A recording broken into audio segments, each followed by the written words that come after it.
आज हमारा नया चैप्टर है डिफरेंशियल इक्वेशंस। बड़ा ही खास किस्म का चैप्टर है डिफरेंशियल इक्वेशंस। मैथमेटिक्स में डिफरेंशियल इक्वेशंस एक इंपॉर्टेंट रोल प्ले करती हैं।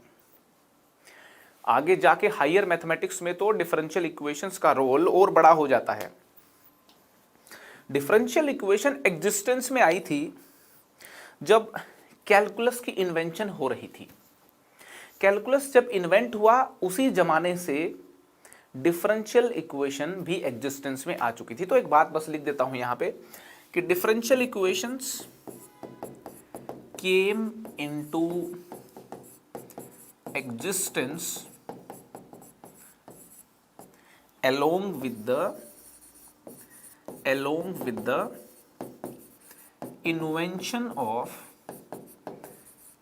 the invention of calculus, है ना यार। कैलकुलस को इन्वेंट करने में ना न्यूटन और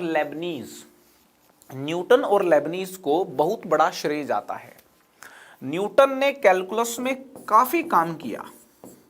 न्यूटन और लेबनीज, है ना, बेहद शानदार मैथमेटिशियन थे न्यूटन और लेबनीज। न्यूटन ने यार शुरुआत पे जो डिफरेंशियल इक्वेशंस का जिक्र किया, कुछ 3-4 टाइप के डिफरेंशियल इक्वेशंस थी, है ना, उनका जिक्र किया था। तो जब कैलकुलस का जब इन्वेंशन हो रहा था ना, तभी डिफरेंशियल इक्वेशंस की बातचीत जो है ना उन जमानों में शुरू हो गई थी। ठीक है, अब आप ये सोच रहे होंगे कि यार डिफरेंशियल इक्वेशंस होती क्या हैं, है ना, ये होती क्या है डिफरेंशियल इक्वेशंस। पहले तो यार अपन फीलिंग लेंगे, है ना, डिफरेंशियल इक्वेशंस होती क्या है, वार्तालाप करेंगे डिफरेंशियल इक्वेशंस के साथ, फिर मैं डेफिनेशन भी लिखूंगा। देखिए, मैं कुछ बातें बोल रहा हूं, कुछ बातें समझा रहा हूं, आप यार ध्यान से समझिएगा।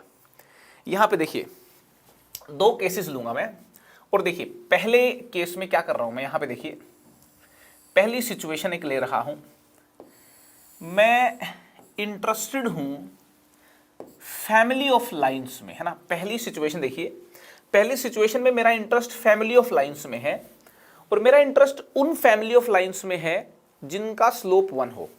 मेरा इंटरेस्ट है फैमिली ऑफ लाइंस में, है ना, family of lines whose slope is 1, है ना। मेरा इंटरेस्ट ऐसी फैमिली ऑफ लाइंस में है जिनका स्लोप 1 हो। तो 1 स्लोप वाली यार बहुत सारी लाइंस होंगी, इनफाइनाइट लाइंस होंगी। 1 स्लोप वाली यार एक लाइन तो बिल्कुल ये एक्स और वाई एक्सिस के बीचों बीच y = x लाइन होगी। ठीक है, बहुत सारी लाइंस होंगी 1 स्लोप वाली। एक ये लिख दी, जैसे मैंने y = x -1 हो गई। ठीक है, यहां पे देखिए पैरेलल लाइंस जो है ना, ये पैरेलल लाइंस हैं। पैरेलल लाइंस, ये y = x -2 हो गई। ठीक है, ये वाली लाइन कौन सी थी, ये थी y = x, है ना। ऐसे करते हुए यार ये भी लाइन एक ले ली मैंने यहां पे, y = x + 1। ठीक है, y = x + 1, है ना, y = x + 1 यहां लिख देते हैं, y = x + 1। यार देखिए ये जो पैरेलल लाइंस है ना, पैरेलल लाइंस ये आ जाएंगी 1 स्लोप वाली लाइंस, है ना। 1 स्लोप की लाइंस तो ऐसे पैरेलल लाइंस होंगी यार। ठीक है, कितनी लाइंस हैं, बहुत सारी लाइंस हैं। तो अगर मैं इस फैमिली ऑफ लाइंस की इक्वेशन लिखना चाहूं, अगर मैं इन सारी लाइंस की कंबाइंड इक्वेशन लिखना चाहूं, है ना, फैमिली तो तभी लिखी जाएगी ना यार। अगर मैं इक्वेशन लिखना चाहूं इस फैमिली ऑफ लाइंस की, है ना, अगर मेरा इंटरेस्ट हो इक्वेशन लिखने में, है ना, मैं लिखना चाहूं equation of family of lines whose slope is 1, है ना, whose slope is 1, तो क्या इक्वेशन होगी ये बताइए मेरे को यार। ये जो पैरेलल लाइंस हैं जिनका स्लोप 1 है, इनमें आप देखिए y = x में फिर x + 1, x + 0, x - 1, x - 2 ऐसे करा हुआ है। तो क्या आप सहमत हैं y = x + c? y = x + c एक पैरेलल लाइंस की फैमिली है जिनका स्लोप 1 होगा, ये समझना है। ये पैरेलल लाइंस की फैमिली है। आप c की वैल्यू 0 रखोगे तो ये वाली लाइन आएगी, c की वैल्यू 1 रखोगे तो ये लाइन आएगी, c की वैल्यू 2 रखोगे तो ये लाइन आएगी, है ना। नेक्स्ट लाइन आ जाएगी। एक और बना देता हूं मैं। c की वैल्यू जैसे ही आपने 2 रखी तो यार लाइन आ गई y = x + 2, ठीक है। c की वैल्यू -1 रखी तो लाइन ये आ गई, -2 रखी लाइन ये आ गई, -3 रखो आप, ये लीजिए -3 रख देते हैं। c की वैल्यू अगर आप -3 रखोगे तो y = x - 3, ये लाइन आ गई। कहने का मतलब यह है c बदलते जाओ, अलग अलग लाइन आती चली जाएगी। तो ये जो इक्वेशन लिखी y = x + c, ये फैमिली ऑफ लाइंस है। इसमें c जो है ना, c ये बदलते जाओगे तो अलग अलग मेंबर फैमिली का आता चला जाएगा। c बदलते जाओगे तो अलग अलग मेंबर उस फैमिली का आता चला जाएगा। इसी वजह से जो c है ना, c को बोला जाता है, थोड़ा इसको इधर लिख लेते हैं, वेयर c को बोलेंगे आर्बिट्ररी कांस्टेंट। तो यार आर्बिट्ररी कांस्टेंट भी बोल सकते हैं, आर्बिट्ररी कांस्टेंट। यहां पे एक इंटरेस्टिंग बात समझनी है हमको कि अगर मैं c = 1 रख दूंगा, अगर मैं c = 1 रख दूंगा ना, तो y = x + 1 लाइन मिल जाएगी मेरे को, ये वाली लाइन मिल जाएगी। c = 1 रख दूंगा तो y = x + 1 लाइन मिल जाएगी। इस लाइन को ध्यान से देखें आप। इस लाइन के ऊपर c की वैल्यू फिक्स है। इस पूरी लाइन पे c की वैल्यू क्या है? 1। इस पूरी लाइन पे c कांस्टेंट है ना। इस लाइन की बात करें तो इस पूरी लाइन पे c की वैल्यू है 1, है ना। और इस पूरी लाइन पे बात करें तो c की वैल्यू 0 है। इस पूरी लाइन पे बात करें तो c की वैल्यू -1 है ना। इस पर्टिकुलर लाइन पे c कांस्टेंट है, मगर दूसरी लाइन पे जाएंगे तो c दूसरा होगा, वैल्यू बदल जाएगी c की, बट इस लाइन पे कांस्टेंट रहेगी।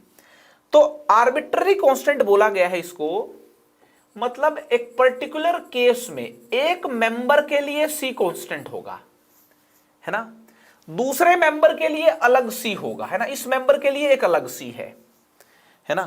तो कांस्टेंट भी नहीं है, एक मेंबर का एक कांस्टेंट, दूसरे मेंबर का दूसरा c, तीसरे मेंबर का तीसरा c, बट उस मेंबर के हर लोकेशन पे देखोगे आप, उस लाइन के हर जगह देखोगे आप तो c जो है वो कांस्टेंट है। समझ में आ रही बात आपको? तो मेरा कहने का मतलब ये हुआ कि c जो है ना वो ऐसे कांस्टेंट की तरह भी नहीं है ना, क्योंकि c की वैल्यू हर मेंबर की के हिसाब से अलग अलग है। तो c एक खास किस्म का कांस्टेंट है जिसको हम आर्बिट्ररी कांस्टेंट बोलते हैं। c की अलग अलग वैल्यू पे हमें इस फैमिली का अलग अलग मेंबर मिलता है, ठीक है। तो यार ये एक फैमिली ऑफ लाइंस लिख दी मैंने जिनका स्लोप 1 है और पैरेलल है। अब मुझे एक बात बताओ, ये जो y = x + c है ना, अगर मैं इसको डिफरेंशिएट कर दूं इस इक्वेशन को, तो dy/dx कितना हो गया? 1 हो गया। x का डिफरेंशिएशन 1, c का डिफरेंशिएशन 0 हो गया। कांस्टेंट का डिफरेंशिएशन 0 होता है। तो यहां पे यार मैं ये बोल रहा हूं कि अगर कोई बोले dy/dx = 1 या फिर कोई बोले y = x + c, बातें दोनों सेम है। अगर मैं आपसे कहता हूं वो जगहें बताओ, वो कर्व बताओ जिनका dy/dx 1 होगा, वो कर्व बताओ जिनका dy/dx हमेशा 1 हो, हर जगह पे dy/dx 1 हो। ये वो फैमिली ऑफ लाइंस है, ये वो कर्व है। किसी भी पॉइंट पे dy/dx देख लीजिए, किसी भी पॉइंट, किसी भी मेंबर के ऊपर, इस पूरी फैमिली के किसी भी पॉइंट पे आप देख लीजिए dy/dx 1 ही होगा। तो मैं आपको बस ये कहना चाहता हूं कि y = x + c ने जो इंफॉर्मेशन दी है हमको, और dy/dx = 1 ने जो हमको इंफॉर्मेशन दी है, ये दोनों इंफॉर्मेशंस सेम है। ये dy/dx = 1 भी dy by d x equal to 1 भी फैमिली ऑफ लाइन्स है, ये भी फैमिली है, ये फैमिली ऑफ लाइन्स है, फैमिली ऑफ पैरेलल लाइन्स है। आपको बता दूं ये भी फैमिली ऑफ पैरेलल लाइन्स है जिनका स्लोप 1 होगा, ये भी फैमिली ऑफ पैरेलल लाइन्स है, ये भी फैमिली ऑफ पैरेलल लाइन्स है, हुज स्लोप इज 1, है ना, हुज स्लोप इज 1। ऑब्वियस ही बात है जिनका स्लोप 1 होगा वो लाइन्स पैरेलल ही होंगी, ठीक है ना। तो कुल मिलाकर के ये बोलना चाह रहा हूं मैं कि यार ये भी फैमिली ऑफ लाइन्स तो पैरेलल ही होंगी, ठीक है ना, ये भी फैमिली ऑफ लाइन्स है whose slope is 1, whose slope is 1, जिनका स्लोप क्या होगा 1 होगा। बस फर्क इतना है कि ये इक्वेशन जो है ना, ये इक्वेशन कार्टेशियन फॉर्म में है और ये इक्वेशन डिफरेंशियल फॉर्म में है। ये है family of lines in differential form, in differential बोले तो dy by d x in differential form, है ना। और ये है equation of family of lines in Cartesian form whose slope is 1, ठीक है ना। This equation is in Cartesian form, है ना, कार्टेशियन फॉर्म है ये, कार्टेशियन फॉर्म। तो दोस्तों मैं आपको इतना बताना चाहता हूं, यहां पे मेरी बात को ध्यान से सुनिए कि फैमिली ऑफ कर्व्स जब लिखना होता है, फैमिली ऑफ कर्व्स को कार्टेशियन फॉर्म में भी लिख सकते हैं by using arbitrary constant, and family of curves को डिफरेंशियल फॉर्म में भी लिख सकते हैं। तो ये जो डिफरेंशियल फॉर्म में फैमिली ऑफ कर्व लिखे जाते हैं इन्हीं को डिफरेंशियल इक्वेशन बोला जाता है। जी हां, इन्हीं को क्या बोला जाता है, डिफरेंशियल इक्वेशन। एक और एग्जांपल के माध्यम से समझते हैं। मान लो मैं बोलता हूं कि फैमिली ऑफ सर्कल्स लिख के दिखाओ, आप फैमिली ऑफ सर्कल्स लिख के दिखाओ जिनका सेंटर ओरिजिन पे हो, who centre is at origin. मैंने कहा फैमिली ऑफ सर्कल्स लिख के दिखाओ जिनका सेंटर ओरिजिन के ऊपर हो। आप बोलेंगे कि वो फैमिली कार्टेशियन फॉर्म में लिख के दिखाएं या डिफरेंशियल फॉर्म में लिख के दिखाएं। फैमिली ऑफ कर्व्स को लिखने के दो तरीके हैं, ये बात समझ लीजिए। एक तरीका है कार्टेशियन फॉर्म में लिखना, दूसरा तरीका है डिफरेंशियल फॉर्म में लिखना। मैंने कहा फैमिली ऑफ सर्कल्स लिख के दिखाओ, फैमिली ऑफ सर्कल्स लिख के दिखाओ जिनका सेंटर 0,0 पे होगा। आपने पूछा कार्टेशियन फॉर्म में लिखेंगे डिफरेंशियल फॉर्म में लिखें, मैंने कहा दोनों में ही लिख दो यार। Family of circles who centre is at origin, है ना, इन कार्टेशियन फॉर्म में लिखिए। मैंने कहा कार्टेशियन फॉर्म में लिखिए और डिफरेंशियल फॉर्म में भी लिखिए, है ना, कार्टेशियन फॉर्म में भी लिखिए और डिफरेंशियल फॉर्म में भी लिखिए। यहां पे लिखें कार्टेशियन फॉर्म में और यहां पे लिखेंगे फैमिली ऑफ सर्कल्स, यहां पे लिखेंगे फैमिली ऑफ सर्कल्स, है ना, whose center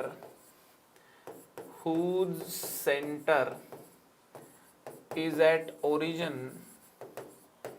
in differential form,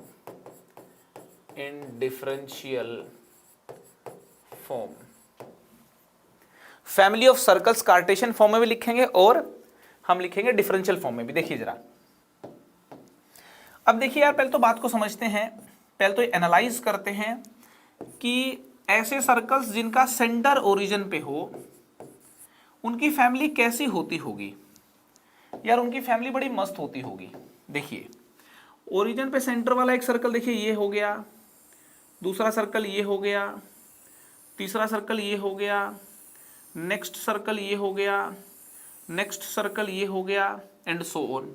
बहुत सारे ऐसे सर्कल्स हैं, बहुत सारे ऐसे सर्कल्स हैं जिनका ओरिजिन पे सेंटर हो। रेडियस क्या होगी, रेडियस जो है वो एक मोमेंट पे एक सर्कल, ये इस सर्कल की अलग रेडियस होगी, इस वाले सर्कल की जो रेडियस होगी वो अलग होगी, इस वाले सर्कल की जो रेडियस है वो अलग होगी, इस वाले सर्कल की जो रेडियस है वो डिफरेंट रेडियस होगी, है ना, इसकी अलग रेडियस होगी। तो जनरल रेडियस ले ली मैंने r, ठीक है।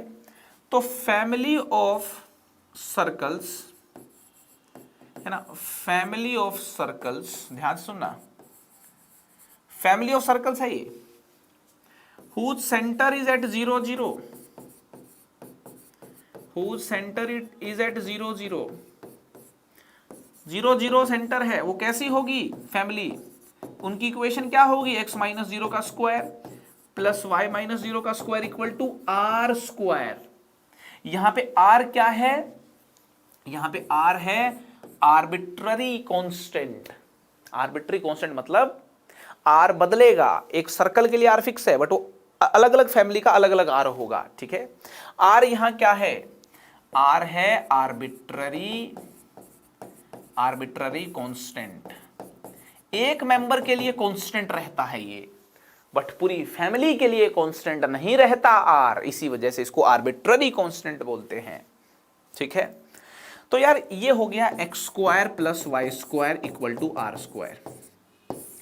आप अलग अलग r रखते जाएंगे, अलग अलग मेंबर इस फैमिली का आता चला जाएगा। ये हमने लिख दिया कार्टेशियन फॉर्म में। ये हमने किस में लिख दिया? ये हमने लिख दिया कार्टेशियन फॉर्म में, ठीक है। बात समझ में आ गई? कार्टेशियन फॉर्म में लिख दिया हमने, ठीक है ना। Family of circles whose centre is at 0 0, ये हमने कार्टेशियन फॉर्म में लिख दिया है, ठीक है। अब अगर इसको डिफरेंशियल फॉर्म में लिखना हो ना, डिफरेंशियल फॉर्म में, तो डिफरेंशियल फॉर्म में कैसे लिखेंगे भाई? कार्टेशियन फॉर्म तो मालूम है हमको, है ना। कार्टेशियन फॉर्म तो मालूम हो गई, x square plus y square equal to r square. अब डिफरेंशिएट कर देते हैं, डिफरेंशिएट कर देते हैं बोथ साइड्स, है ना। कभी भी डिफरेंशियल फॉर्म में लिखनी हो ना फैमिली, डिफरेंशिएट करके लिखी जाती है। डिफरेंशिएट करके आर्बिट्री कांस्टेंट हटाया जाता है, ठीक है। Differentiate both sides with respect to x, with respect to x, ठीक है। तो यार जब डिफरेंशिएशन करेंगे तो एक्स स्क्वायर का कितना हो गया? 2x हो गया। वाई स्क्वायर का हो गया 2y dy बाई dx हो गया, और इसका डिफरेंशिएशन आर स्क्वायर का 0 हो गया। तो यहां से आप dy बाई dx देखोगे ना, तो वो हो गया माइनस एक्स बाय वाई, एकदम भन्नाट तरीके से। dy बाई dx कितना हो गया? Minus x by y. तो यार ये जो dy by dx equal to minus x by y बन गया ना, ये हो गया family of circles whose centre is at origin in differential form. तो ये डिफरेंशियल इक्वेशन बना दी आपने। ये किस चीज की डिफरेंशियल इक्वेशन बना दी है आपने? ये डिफरेंशियल इक्वेशन बना दी है आपने फैमिली ऑफ सर्कल्स की। तो यहां पे ये समझना होगा कि डिफरेंशियल इक्वेशन जो बनती है वो फैमिली ऑफ कर्व्स की बनती है। यहां पे आपने फैमिली ऑफ सर्कल्स की डिफरेंशियल इक्वेशन बना दी है, और यहां पीछे आपने फैमिली ऑफ लाइंस की डिफरेंशियल इक्वेशन बनाई थी। बात समझ में आ रही कि नहीं आ रही? यहां पे आपने फैमिली ऑफ लाइंस की डिफरेंशियल इक्वेशन बनाई थी, ठीक है ना। ये बनी है डिफरेंशियल इक्वेशन, ये डिफरेंशियल इक्वेशन बनी है ऑफ फैमिली ऑफ लाइंस, है ना, फैमिली ऑफ गिवन लाइंस, है ना। ये वाली जो लाइंस थी, है ना, आपने इसकी डिफरेंशियल इक्वेशन बनाई है दोस्तों। और यहां पे जो डिफरेंशियल इक्वेशन बनी है ये फैमिली ऑफ सर्कल्स की डिफरेंशियल इक्वेशन बनी है। तो मैं अगर आपसे कहूं डिफरेंशियल इक्वेशन किस चीज की बनती है भाई, तो आप बोलोगे यार कि डिफरेंशियल इक्वेशन जो है ना वो फैमिली ऑफ कर्व्स के लिए बनती है। और फैमिली ऑफ कर्व्स के लिए जब डिफरेंशियल इक्वेशन बनानी होती है तो कैसे बनाते हैं? हम कार्टेशियन फॉर्म की इक्वेशन को डिफरेंशिएट करके डिफरेंशियल इक्वेशन बनाते हैं। डिफरेंशियल इक्वेशन में क्या क्या होता है? डिफरेंशियल इक्वेशन में यार डिफरेंशियल्स होते हैं, x होता है, y होता है, बस। एक ऐसी इक्वेशन जिसमें x हो, y हो और डिफरेंशियल्स हो, उसको डिफरेंशियल इक्वेशन बोलते हैं। फैमिली ऑफ कर्व की ये डिफरेंशियल इक्वेशन है और फैमिली ऑफ कर्व की ये कार्टेशियन इक्वेशन है। ये बात आपको समझ में आनी चाहिए। आई होप आपको ये इंट्रोडक्शन से समझ में आ गया होगा, अभी तक की बातों से समझ में आ गया होगा कि डिफरेंशियल इक्वेशन क्या होती है ना। कोई आपसे पूछे डिफरेंशियल इक्वेशन क्या होती है तो उसको बताइएगा कि डिफरेंशियल इक्वेशन जो है ना फैमिली ऑफ कर्व्स को रिप्रेजेंट करने की एक डिफरेंशियल फॉर्म में इक्वेशन होती है ना। डिफरेंशियल फॉर्म में इक्वेशन का मतलब क्या होता है कि फैमिली ऑफ कर्व्स की जो कार्टेशियन इक्वेशन है उसको डिफरेंशिएट करके dy बाई dx में x और y में एक रिलेशन होती है, उसको हम डिफरेंशियल इक्वेशन बोलते हैं। आपको बता दूं कि फैमिली ऑफ कर्व्स में अगर फैमिली ऑफ कर्व्स को कार्टेशियन फॉर्म में लिखना है तो आर्बिट्री कांस्टेंट्स की मदद से लिखा जाता है, और डिफरेंशियल इक्वेशन जब बनानी होती है तो उसमें यार आर्बिट्री कांस्टेंट एलिमिनेट हो जाता है, रिमूव हो जाता है। समझ में आ रही कि नहीं आ रही बात? तो कुल मिलाकर के अगर कोई आपसे पूछे कि डिफरेंशियल इक्वेशन होती क्या है, आपसे अगर कोई बोले कि सिंपल शब्दों में डिफाइन कीजिए कि what is a differential equation, कि डिफरेंशियल इक्वेशन क्या है, तो मैं तो कहूंगा डिफरेंशियल इक्वेशन जो है ना एक किस्म की इक्वेशन ही होती है। यहाँ पे देखिए एक किस्म की इक्वेशन ही होती है जिसमें हो x हो, y हो और dy बाई dx हो। ठीक है, सबसे पहले तो मैं आपको बता दूं कि ये जो x है ना, x को बोलते हैं इंडिपेंडेंट वेरिएबल, है ना, इंडिपेंडेंट वेरिएबल। ठीक है जी, x को इंडिपेंडेंट वेरिएबल बोला जाता है, y को बोलते हैं यार डिपेंडेंट वेरिएबल, y को बोलते हैं डिपेंडेंट वेरिएबल। ठीक है, dy बाई dx हो गया, dx बाई dy हो गया, d2y बाई dx स्क्वायर हो गया, d2x बाई dy स्क्वायर हो गया, यूं करते करते dny बाई dxn हो गया, या फिर dnx बाई dyn हो गया। ये जो है ना इनको बोलते हैं डिफरेंशियल्स। क्या बोलते हैं?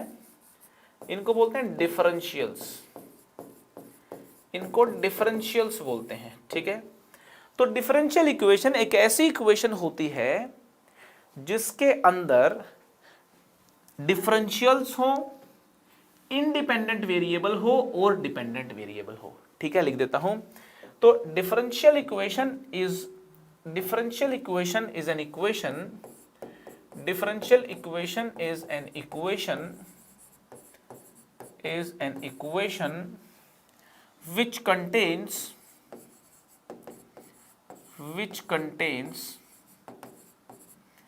independent variable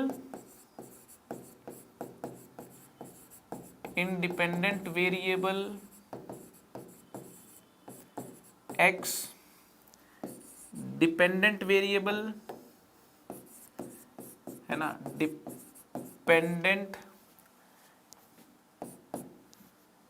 डिपेंडेंट वेरिएबल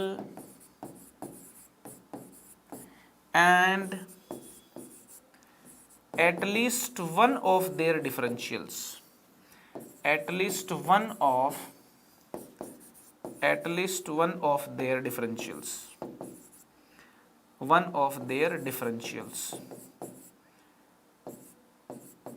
ठीक है, वन ऑफ देयर डिफरेंशियल्स।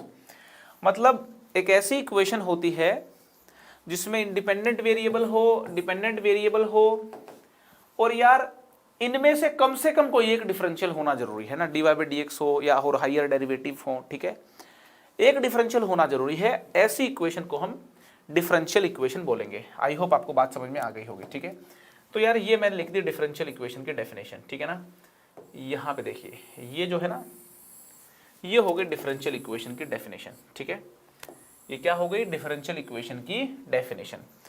और यार ये तो समझ में आ गया होगा आपको कि डिफरेंशियल इक्वेशन बनती कैसे है ना। कार्टेशियन फॉर्म में फैमिली ऑफ कर्व दे रखी है, उसको डिफरेंशिएट करके बनती है डिफरेंशियल इक्वेशन, है ना। कार्टेशियन इक्वेशन में फैमिली ऑफ कर्व्स दे रखी होती है, उसको डिफरेंशिएट करके क्या बनती है? Differential equation. तो डिफरेंशियल इक्वेशन कैसे बनती है, देखिए ये बात भी जानना बड़ा जरूरी है।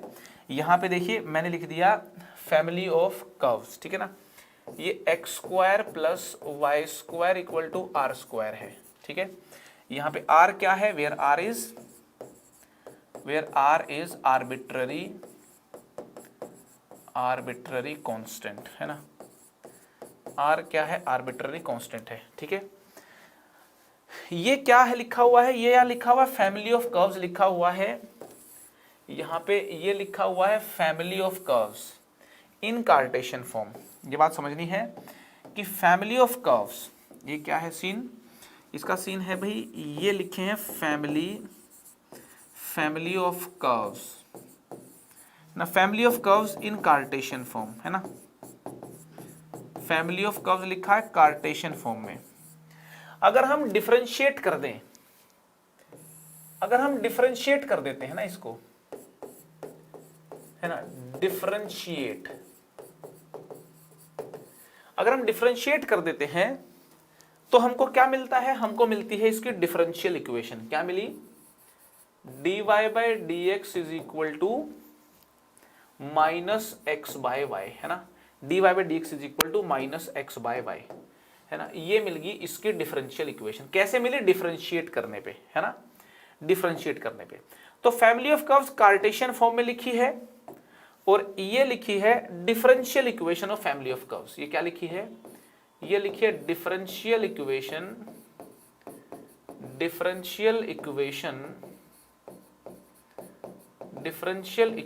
ऑफ फैमिली ऑफ कर्व्स, है ना। ये बात समझनी है। और ये कैसे मिला हमको? डिफरेंशिएट करके मिली, ठीक है। और अगर अपने को डिफरेंशियल इक्वेशन से family of curve Cartesian form में बनानी हो, कार्टेशियन फॉर्म में फैमिली दे रखी हो, वहां से डिफरेंशियल इक्वेशन बनानी तो डिफरेंशिएट करके मिलती है। और डिफरेंशियल इक्वेशन से कार्टेशियन फॉर्म की फैमिली ऑफ कर्व बनाना हो ना, तो वो इंटीग्रेट करके मिलती है। ये बात अपने को समझना है। इस पूरे चैप्टर में हम यार मेनली, है ना, मेनली ये दो काम करने वाले हैं। पहला काम, हमें फैमिली ऑफ कर्व दे रखी होगी कार्टेशियन फॉर्म में, उसकी डिफरेंशियल इक्वेशन बनाएंगे, ठीक है। और डिफरेंशियल इक्वेशन दे रखी होगी ना, उसको इंटीग्रेट करके कार्टेशियन फॉर्म में फैमिली ऑफ कर्व लिखेंगे, है ना। तो इस पूरे चैप्टर में हमको डिफरेंशिएशन की हेल्प से डिफरेंशियल इक्वेशन बनानी आनी चाहिए। ध्यान से सुनना, पूरे चैप्टर में दो काम करने हैं यार, है ना। पूरे चैप्टर में दो काम हमें जो है ना मेनली करने हैं। डिफरेंशियल इक्वेशन बनानी है ना। अगर family of curve Cartesian form में दे रखी है तो डिफरेंशिएट करके डिफरेंशियल इक्वेशन बनानी है, ठीक है। और डिफरेंशियल इक्वेशन को इंटीग्रेट करके, है ना, सोल्व करनी है डिफरेंशियल इक्वेशन, हमको कार्टेशियन फॉर्म में लाना है, ठीक है। तो ये जो डिफरेंशिएट करने वाली जो प्रोसेस है ना, इसको बोलते हैं फॉर्मेशन ऑफ डिफरेंशियल इक्वेशन। क्या बोलते हैं? इसको बोलते हैं फॉर्मेशन ऑफ डिफरेंशियल इक्वेशन। ये बात समझनी है अपने को, फॉर्मेशन ऑफ डिफरेंशियल इक्वेशन। जब हमारे पास एक फैमिली ऑफ कर्व दे रखी हो कार्टेशियन फॉर्म में, उसको जब डिफरेंशिएट करके डिफरेंशियल इक्वेशन बनाते हैं तो उस प्रोसेस को बोला जाता है फॉर्मेशन ऑफ डिफरेंशियल इक्वेशन। क्या बोला जाता है? Formation of differential equation. और जब हमको डिफरेंशियल इक्वेशन गिवन हो, उसको इंटीग्रेट करके कार्टेशियन फॉर्म में फैमिली ऑफ कर्व लाते हैं, है ना। इंटीग्रेट करके जब लाते हैं तो इसको बोलते हैं सोल्विंग डिफरेंशियल इक्वेशन। क्या बोलते हैं? Solving differential equation. तो ये जो पूरा चैप्टर है ना यार, इसमें ये मेन दो बातें हैं। अगर ये आपने समझ ली तो चैप्टर आपकी कमांड में आ जाएगा, ठीक है। कौन सी दो बातें हैं? फॉर्मेशन ऑफ डिफरेंशियल इक्वेशन और सोल्विंग डिफरेंशियल इक्वेशन, ठीक है। आपको डिफरेंशियल इक्वेशन का फॉर्मेशन करना आना चाहिए और डिफरेंशियल इक्वेशन को सोल्व करना आना चाहिए, ठीक है। डिफरेंशियल इक्वेशन की फॉर्मेशन होती है डिफरेंशिएट करके और डिफरेंशियल इक्वेशन सोल्व होती हैं इंटीग्रेट करके, है ना। ये दो चीजों के अराउंड पूरा चैप्टर जो है मेनली घूमता है, ठीक है। तो टू मेन एस्पेक्ट्स, है ना, ये बात समझ में आ गया ना। Two main aspects of this chapter, two main aspects of this chapter are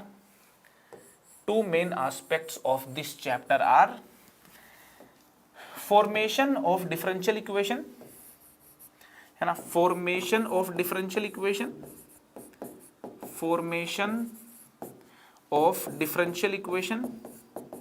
है ना। डिफरेंशियल इक्वेशन क्या होती है मैंने बताई दी आपको, है ना। Two main aspect of this chapter are formation of differential equation and solving differential equation, है ना। सोल्विंग डिफरेंशियल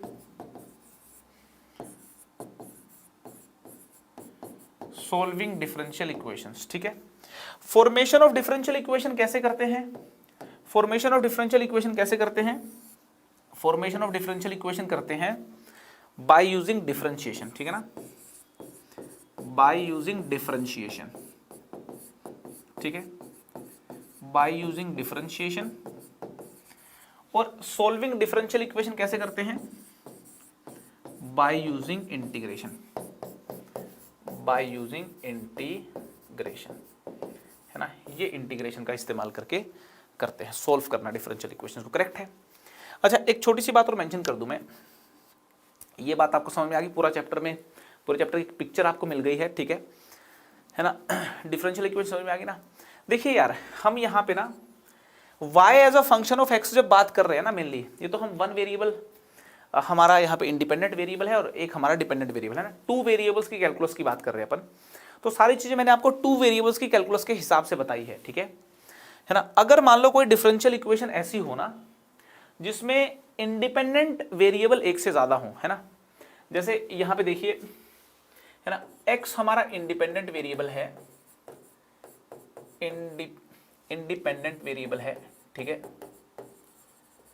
और y जो है वो डिपेंडेंट वेरिएबल है, ठीक है, डिपेंडेंट वेरिएबल है, ठीक है। तो हमारे पास एक डिफरेंशियल इक्वेशन दे रखी है यार, dy by d x equal to मान लेते हैं x प्लस वाई, ठीक है, ये एक डिफरेंशियल इक्वेशन दे रखी है, ठीक है।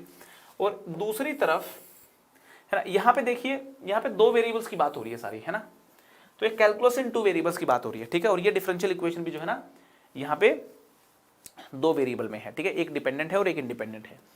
मगर यार अगर ये देखिए x मेरा, है ना, x और y, है ना, यहाँ पे x और y यहाँ पे मेरे मान लेते हैं इंडिपेंडेंट वेरिएबल्स, है ना, दो इंडिपेंडेंट वेरिएबल अब की बार है, इंडिपेंडेंट वेरिएबल्स हैं, ठीक है, x और y दो इंडिपेंडेंट वेरिएबल्स हैं, और z मेरा यार डिपेंडेंट वेरिएबल है ना, z मेरा डिपेंडेंट वेरिएबल है, ध्यान से सुनना, z मेरा क्या है, डिपेंडेंट वेरिएबल है, ठीक है।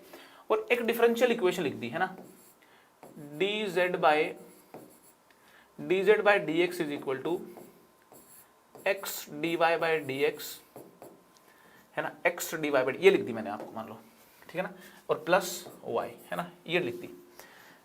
तो यार आप सोच रहे हो कि ये कैसे लिख दिया मैंने, ठीक है ना, ये है ना पार्शियल डेरिवेटिव है, मतलब del z by del x into x del y by del x, ठीक है।